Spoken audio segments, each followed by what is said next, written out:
On the chessboard, the bishop glides in perfect diagonals. It is precise, ordered, cutting across the board with clarity. The bishop represents calculation, reason, structure. Across from him sits the jester, the joker, in the deck. Chaotic, unpredictable, laughing at odds and trusting in chance. The joker plays with emotion, with impulse, with risk disguised as fun. This is the battle every ruler, every player, every leader must fight. Do you anchor your fortune to numbers or to emotions? One brings clarity, the other leads to ruin. History gives us a warning from Scripture itself. King David, a man after God's own heart, was tempted by pride. He ordered a census of Israel's fighting men, not for strategy, but for vanity. The numbers themselves were not the problem. It was the emotion behind them. His pride brought disaster, a plague that struck the land, all because emotion, not reason, drove the decision. This is the essence of Law 19. Chain your fortune to numbers, not emotions. Casinos are built on this law. The gambler who trusts his gut, who says, "I feel lucky," always loses. The house never feels, it only calculates. The odds, the percentages, the margins.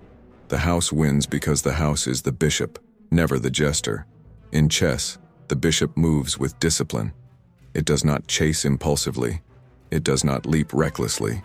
Every move is measured, each step aligned with logic.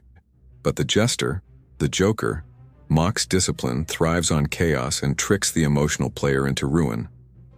Modern power obeys the same rule. Warren Buffett invests not with passion, but with numbers, compounding over decades, while emotional traders burn out in days. Tech giants do not gamble on feelings, they measure data, billions of points feeding every decision. The winners are not the ones who feel right, but the ones who calculate right. So how do you use this law in your life? First, never make critical decisions when angry, excited, or afraid. Emotion clouds vision. Numbers cut through it. Second, build systems that are measurable. In business, in relationships, even in your own habits. Track, measure, test. Third, learn to see through the joker's tricks. When someone appeals to your emotions, when they promise luck, fate, or destiny, ask yourself, where are the numbers? Where are the odds? The bishop reminds us that order defeats chaos. The joker reminds us that laughter and charm can seduce you into ruin. The game is not about what feels right. It is about what is true, what is measurable, what is inevitable.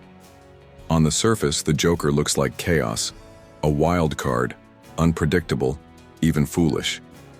But look closer. In cards, in chess, in the casino, the joker is the one piece that rewrites the rules. The crowd bets on feelings, on hope, on superstition. The joker bets on numbers. He smiles while stacking the odds. The king leans on tradition. The queen commands attention. But the joker rises by being underestimated.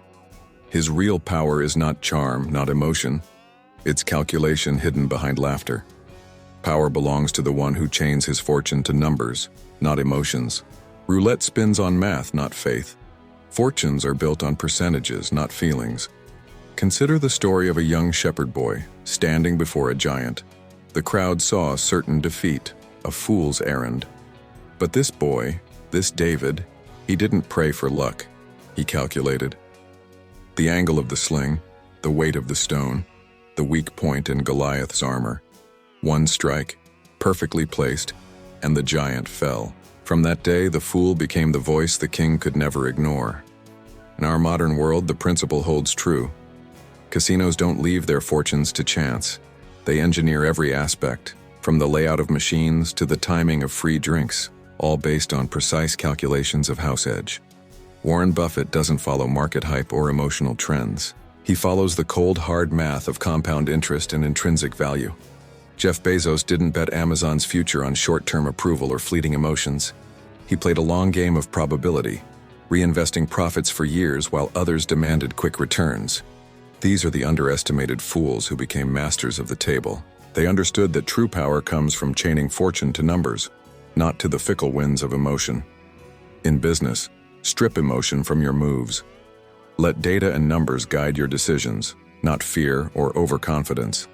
In finance, play for probability, not hope.